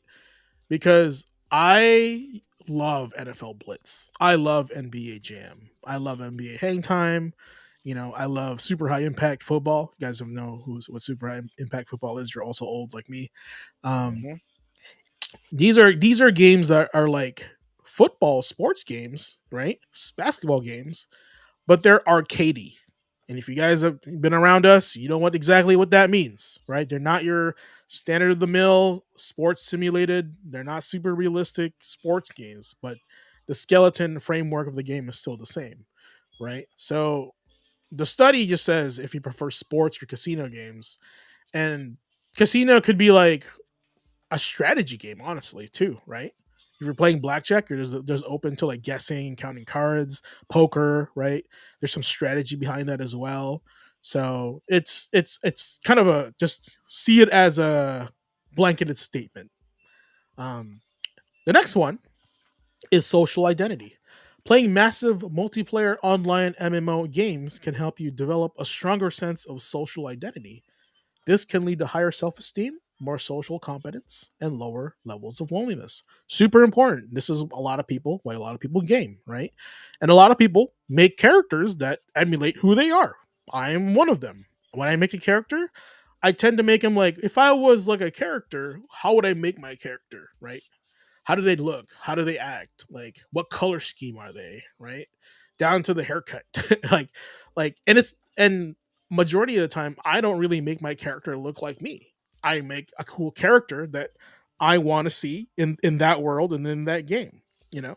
But there'll also be times where I make myself in there as well, you know. But then you just end up playing Dark Souls looking like Krillin. That's that's exactly how I made my character, and you know it's funny for me at least. So here's a little short tidbits. Video games can also have other benefits, including improving your concentration, creativity, memory, and teamwork. Like I was just telling Ace earlier about expressing yourself. That's a big one. Helping you learn educational content and develop cognitive skills, right? Providing mental stimulation and stress relief. That's 99% of us. Helping you feel happier. My gosh, how is something so simple, right, needs to be studied by science. Teaching higher level abstract thinking skills. Man, all right, chat. Ace, think of a game that can really explain or have an example of teaching a higher level and abstract thinking skill. Higher levels of abstract thought being taught by games. The first thing I can think of, like the first two titles I can think of right off the bat, Katamari Damacy and Intelligent Cube. I had iCube in there also. Katamari for sure. I think that game is super deceiving because to me it's like a quirky little game, right? But it's actually quite kind of hard if you don't know how to prioritize, you know, where you roll. So it's very interesting. It's in disguise. So uh, Andre says Metal Gear teaches you about the real world. I think that's like more on the writing, right? For example, some teachers use Assassin's Creed as a history lesson, right? I think we're talking more about like the functions of video games. Like, yeah, Metal Gear teaches you about the real world because of the story, right? So I would say like Metal Gear is really good at having you tackle a situation, but like without brute force. Also, great example. No, don't get me wrong. Metal Gear is a great example. You know why? I'll tell you why. How do you beat Psycho Mantis? That should tell you right there. Mm-hmm. That should Thinking tell you right there. outside the box. Speaking of box, Thinking outside the cardboard box. yeah, speaking of box, where do you look at to call Meryl on your codec? Right? Y'all remember that? That was on purpose. That art was on the box because they tell you that's because you don't know how to call Meryl, except it was on the back of the graphic of the disc case, right? So that's guys, we have been spoiled and blessed by a lot of geniuses on the video game industry, and this is why we're so disappointed in them now, right? Because they all care about money, and that's not what it is all about. You know, is this is an art, and a lot of people recognize this. So, Crazy Taxi teaches you the importance of getting to work on time. Yeah, Time management. I I think honestly, my opinion, Crazy Taxi teaches you how to be optimal. Is this the best course of action? Why do I like Offspring so much? That's kind of like the questions you ask while playing Crazy Taxi. You know how, is this the best route to take? Hmm. Optimizing travel, optimizing challenge. Oh, speaking of challenge, you'll notice as I was getting into these last couple seconds, Magnum Mallow started running away. It's moving a lot slower, almost like it was limping. And you see that blue mark on the map? The one that's pulsing, yeah. Yep. Your visual cues that the hunt's almost over. Yeah, and here's the thing. I think it's going back to its lair, right? It's because the monsters rest to recover health in Yep. the game. So they have their own AI. Like that's the crazy. Like I said, you're just a side character in this game. They're the real characters. You're the villain in this game, right? Who's killing monsters wearing their skins? That's you. You're the villain, right? Pretty So, much. Like, are we the baddies? Yes. Yes, we are. um, I pulled up an article from the Interaction Design Foundation called "The Bartles Player Types of Gamification." Gamification, by the way, is not the same as game design. It adds game-like elements to non-gaming environments. However, there's some overlap between game design and gamification design. One area in which this is the case with player types, which the better you understand your players, the better you can cater to their needs. So Ubisoft needs to be reading this stuff, not us. But since we're on the topic of the first section is called the psychology of the player. When you're using gamification in the enterprise world, it's a good idea to understand how your players like to approach playing games. Good news, there's a simple measure designed by the Bartle test psychology, which breaks up the way people play their games into four simple categories. And chat, if you guys find a category, you put it on chat. These categories are the achiever, the explorer, the socializer, and the killer. The last one sounds kind of crazy, and this is probably why they blame video games for everything. So, but we'll explain here in a second.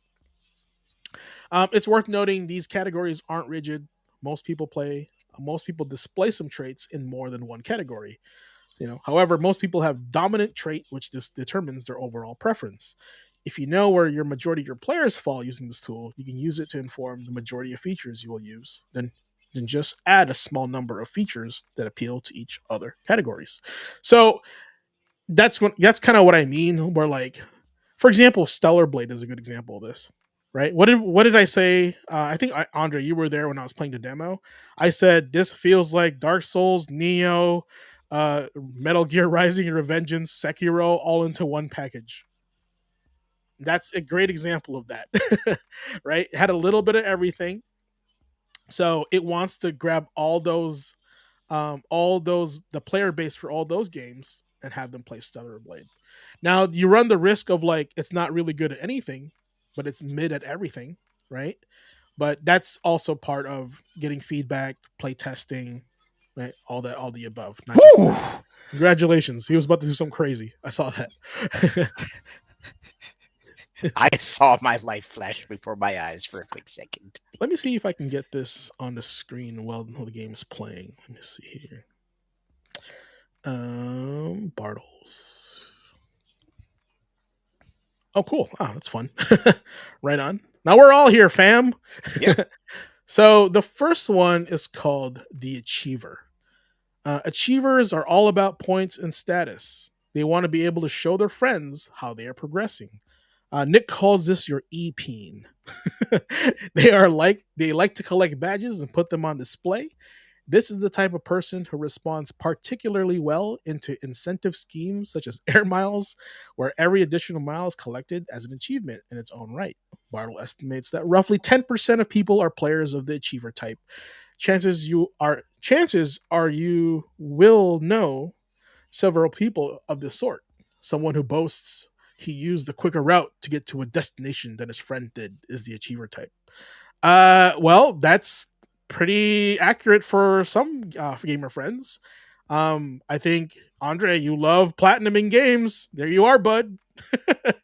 Would you agree or disagree? You're an achiever. You know. I think another example would be like Monster Hunter. Right, we're playing it right now. Mm-hmm. I have all the armors, all the weapons from every monster in the game, and I have it all on display right here. Right, I have the achievement for defeating the last boss. So that's kind of I feel like that's like a lot of like old school video gamers are probably achievers. The high score at the arcade, right? Yep. They're achievers, right? So I know Ace knows a lot about that. Let's see here. And yeah, and that's how you like gamify a lot of this stuff. Even stuff like, for example, you might not even see some things that you guys are well aware of, but you guys get points on your McDonald's app. Gamification, right there. So that's how they get you, man, without even like knowing that they got you. So just keep that in mind. Keep your eyes and ears open. The second one's called the Explorer. Explorers want to see new things and discover new secrets. They're not as bothered about points or prizes. For them, discovery is the prize. Explorers are fine with repetitive tasks as long. I'm not even finishing reading this yet, and I already know which game I'm thinking about. As long as they eventually unlock a new area of the game, or they deliver some kind of Easter egg. Whereas in other cases, it might be a full extra video sequence regarding what has been accomplished. Explorers really enjoy the surprise that's possible in the game, and around 10% of players fit into this category. These are the players who will feel at walls in the game in order to access a secret passage. Their satisfaction on doing so is what makes them tick, not bragging to their friends about their discovery.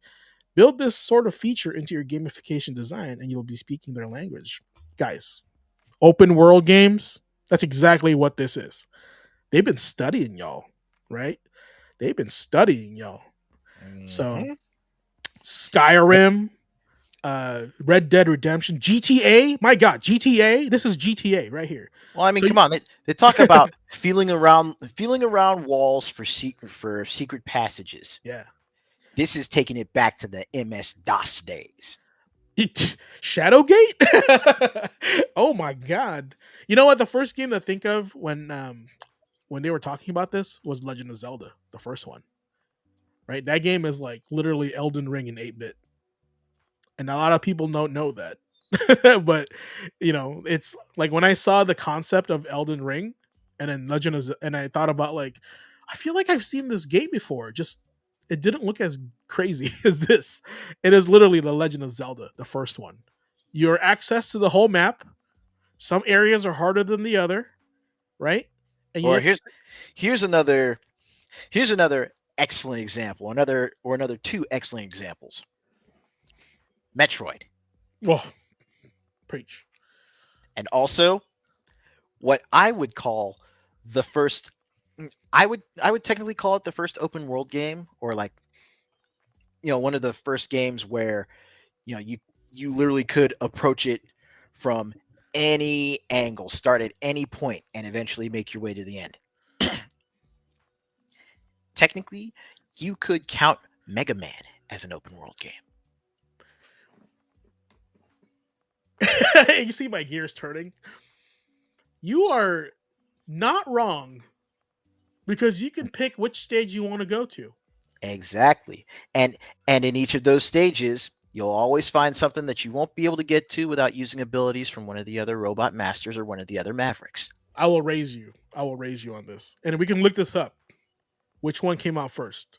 Bionic Commando, Mega Man, or Strider on the NES? Because they were technically all the same. And I never really realized that until we started talking about it. Because you were able to select where you wanted to go. Mm-hmm. You collect a certain item to unlock another area or the skill to do that now. We were playing Metroidvania games before Metroidvania. Oh my god! Yep. My- Which is why at this point, instead of calling them Metroidvania games, yeah, I refer to them as action exploration. action exploration. I like it. I like it. Yeah, because like I feel like Metroidvania is like saying like it's the Dark Souls of this game, right? That's like the Mm-hmm. same thing. So I mean, it's an easy catch all because you've got the two games that are most famous for pioneering that style of game design. As for which one came out first, I actually think Biocom was the one that came out first. let's look it up. Capcom NES release I games. I want to say it was Biocom. Um, yeah, I'm thinking Bionic Commando also. By the way, I gotta add the box art to Biocom is fucking fire. Let's let you know that. Uh,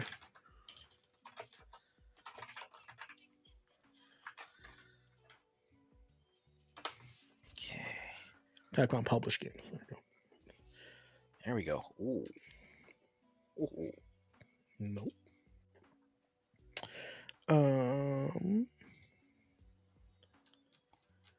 Okay, it's got blast damage, better raw attack, better sharpness, better affinity, which is also going to help. I'm just going to need to go back and fight this bad boy a bunch so I can, make a hat out of him. If we were looking into OG exploration games, you can't forget the Granddaddy Ultima. Oh, we just talked about that earlier and how I was too dumb to know how to play that game.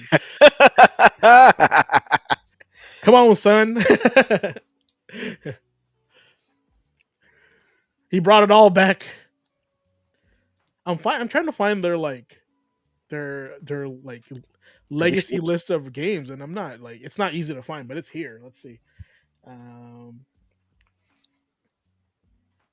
it just says like the highest games released.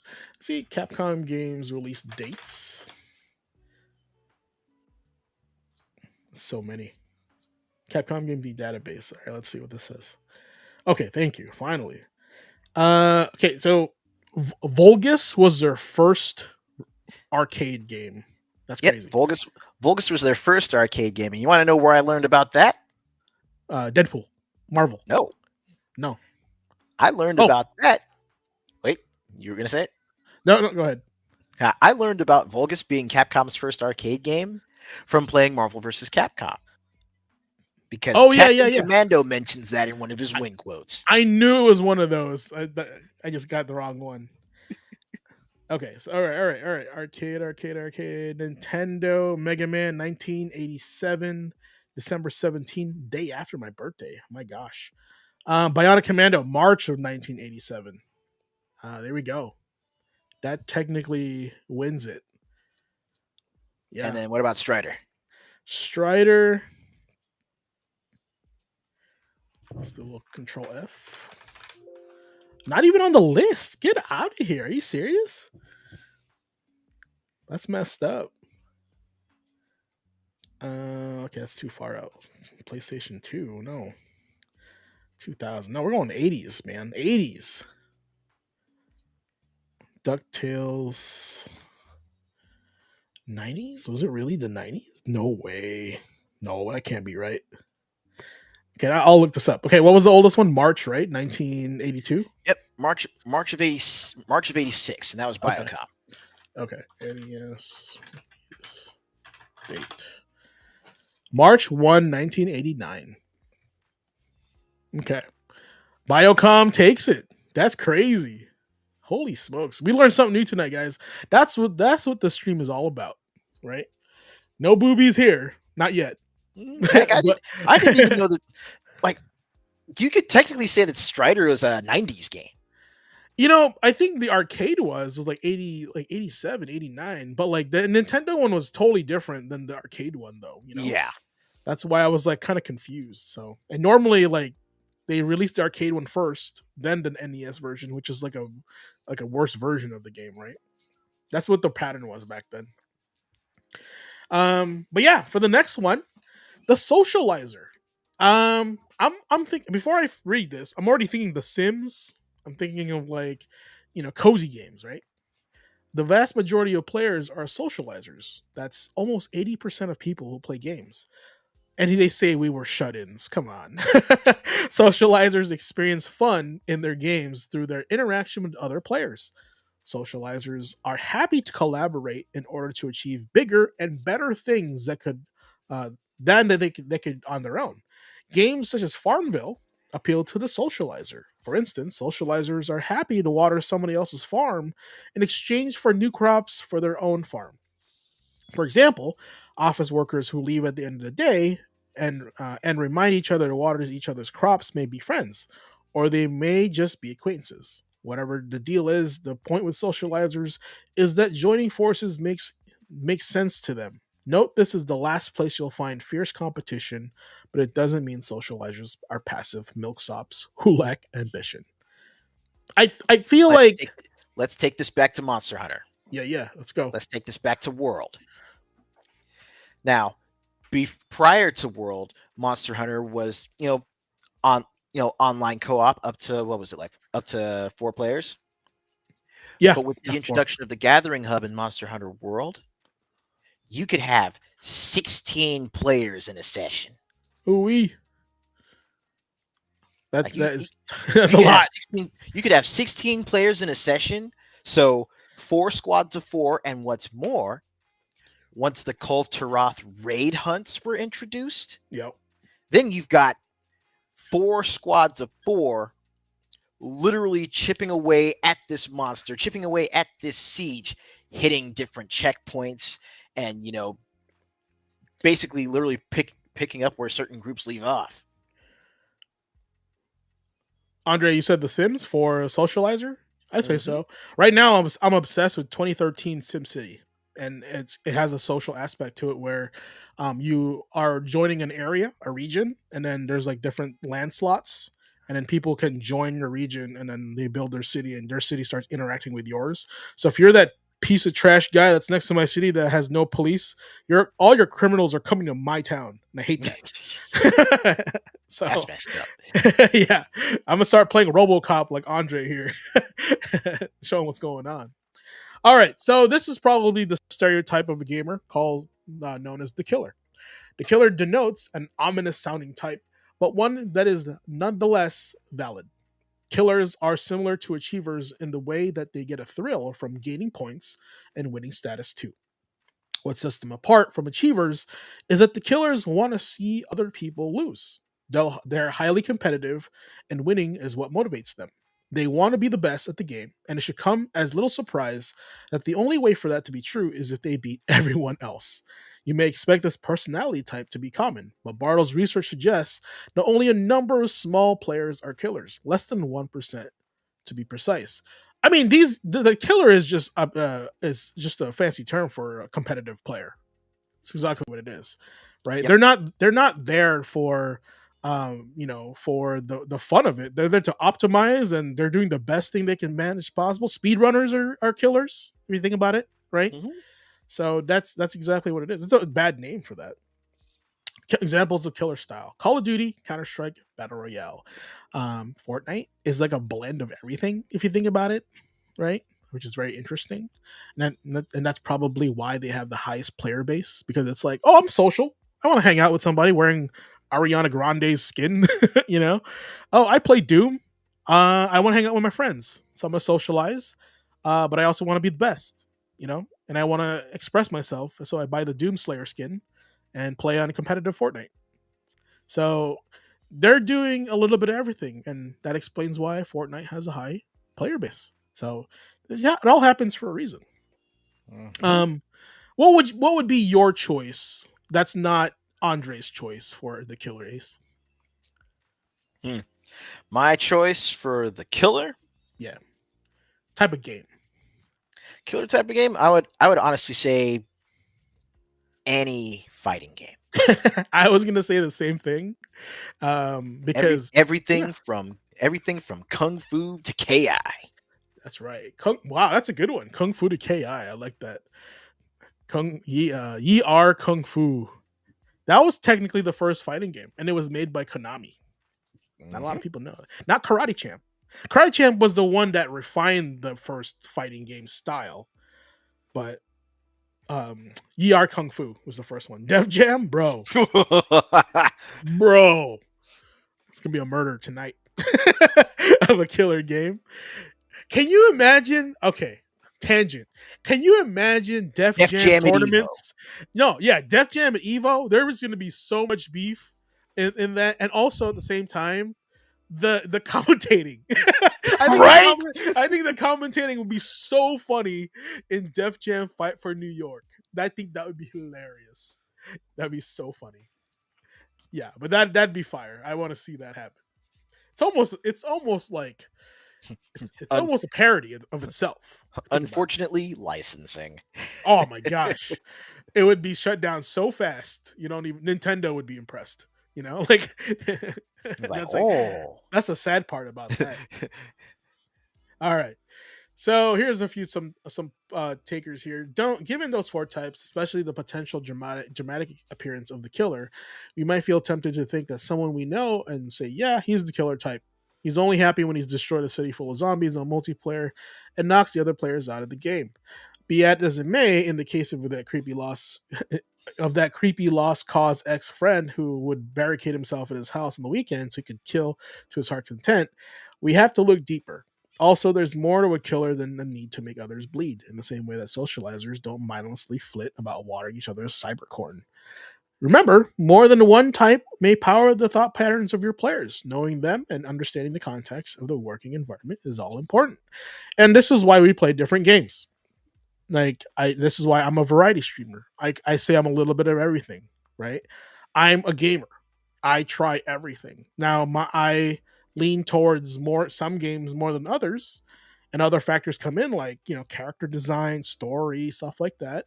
You guys know all this, right? So it's just really good to see there's something about it being validated through science and study that you're like, "Oh wow, okay, that's really where this comes from." Cool.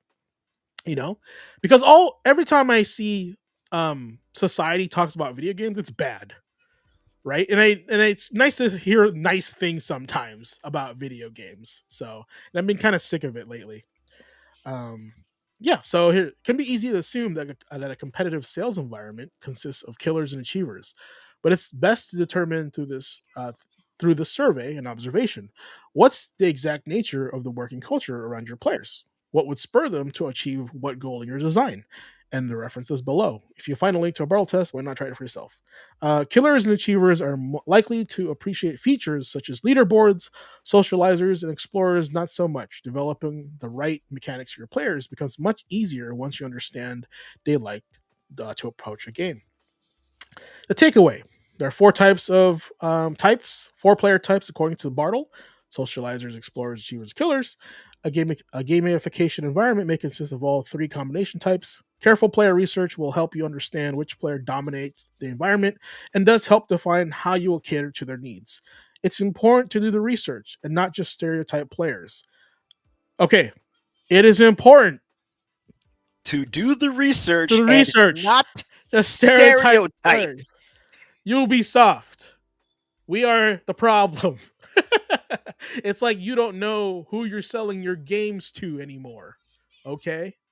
So please, whoever's in there doing this study or who's, helping Ubisoft get their games in the right order, read the room.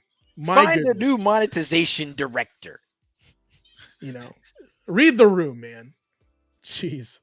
Understand what makes them tick, and you'll be able to incorporate features into your designs. What will really latch with their inherent natures as players? That last sentence really just resonates with Assassin's Creed Shadows, right? Understand what makes them tick, and you'll be able to incorporate features in your designs that will really latch with their inherent natures as players. What has Assassin's Creed been the legacy of Ubisoft? It takes, semi-realistic situations, puts them in the game, your main character interacts with them, right? Making you feel that the assassins were part of history. They were never really a character in history as a playable character. They they communicated and interacted with real characters in history in the game. The latest Assassin's Creed, they changed that up by saying that you're, a ninja lady Naue, and then Yasuke, who is for some reason can't confirm if he's real or not, which is weird. But regardless if he's real, you're not supposed to create a main character in that way in Assassin's Creed. Now, this is why, like, I tell you guys, when I tell you guys on chat, like, what the real problem is with this game is that if they made Yasuke a character that you can interact with in the game, right, along with Nobunaga, Mm-hmm. it wouldn't have been a problem, honestly, because historically you never played a character that was a character in history. Assuming Yasuke is real, I don't know that. I don't know enough about the topic, right? Even if he wasn't, right? Maybe they're saying that he's not really a real character. That's why we want to put him in the game. It's implied, but that would invalidate all of Ubisoft's like claims that he's a real character in history. That's why we put him in the game. That's why they lose either way. And this is why it makes no sense to me that they're fighting so hard to throw the race card in our way when we know better than them that historically Assassin's Creed was never this way. And this is why they're frustrated. and usually they're playing a character that represents the world around them, right? So I understand your Nawe is a ninja, right?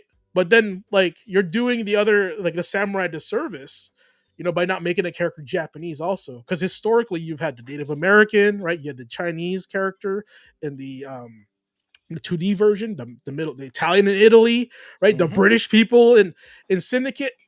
Of why do you think they're upset, Ubisoft? That's exactly why they're upset. Had nothing to do with Yasuke.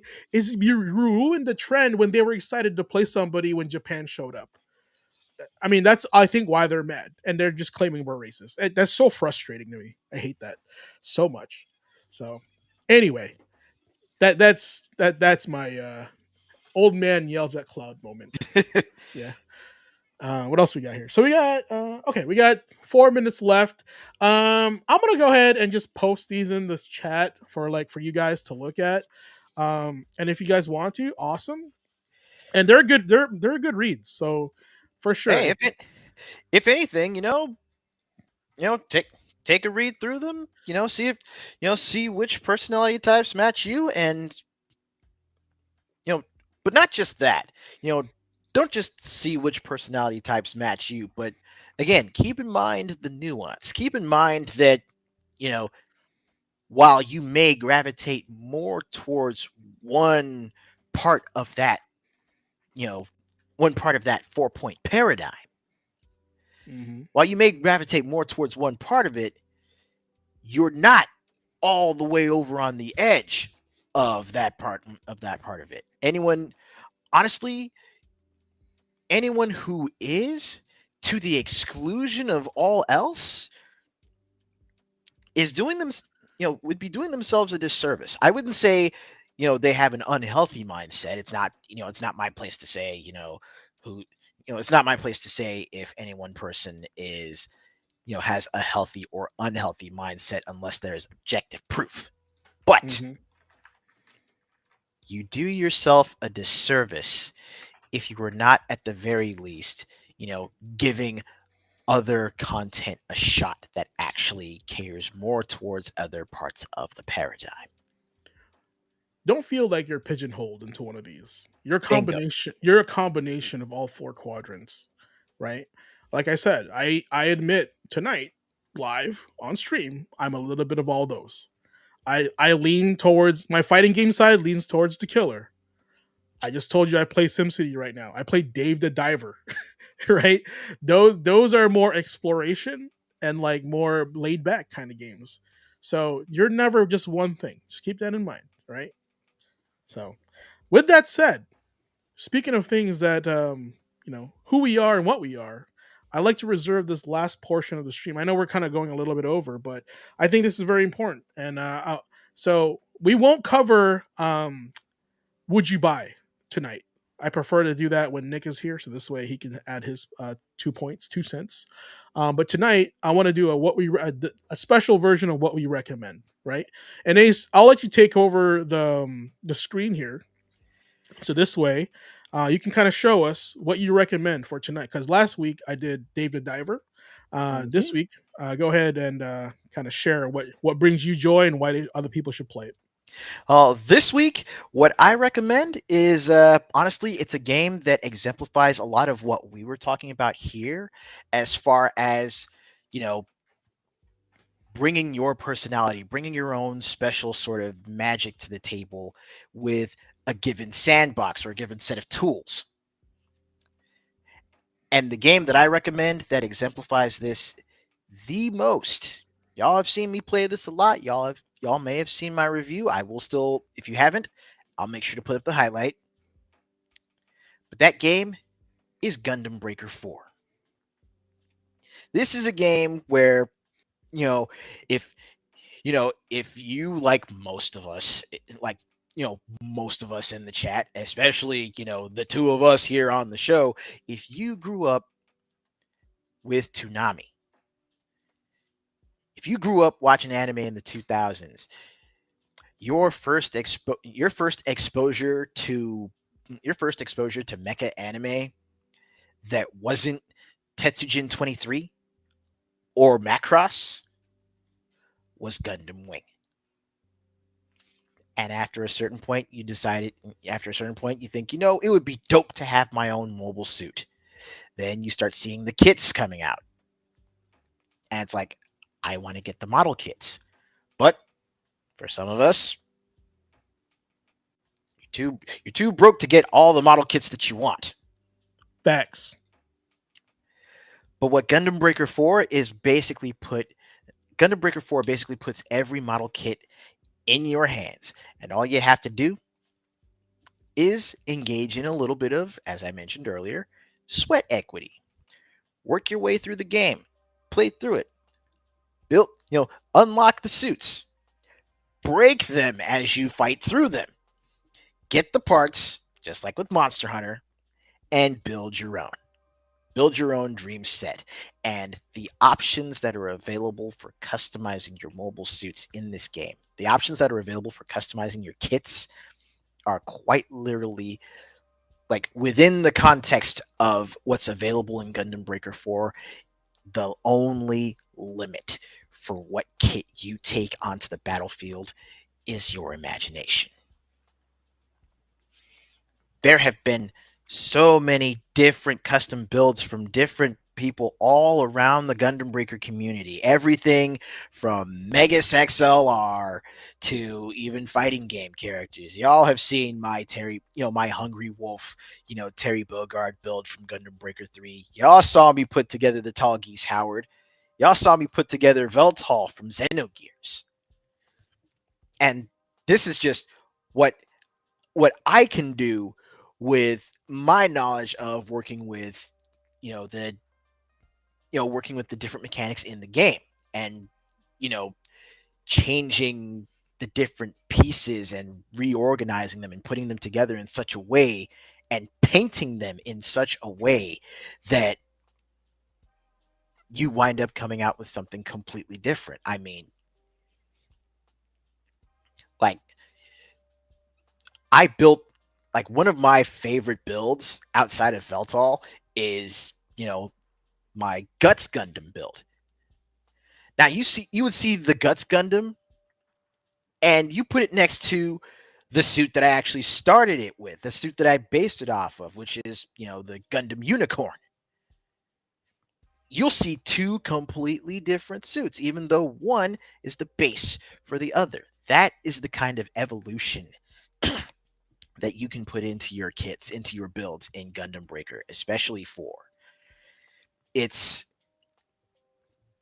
unfiltered, undiluted creativity. It is, to quote Bobito Garcia in NBA Street Volume 2, pure expression.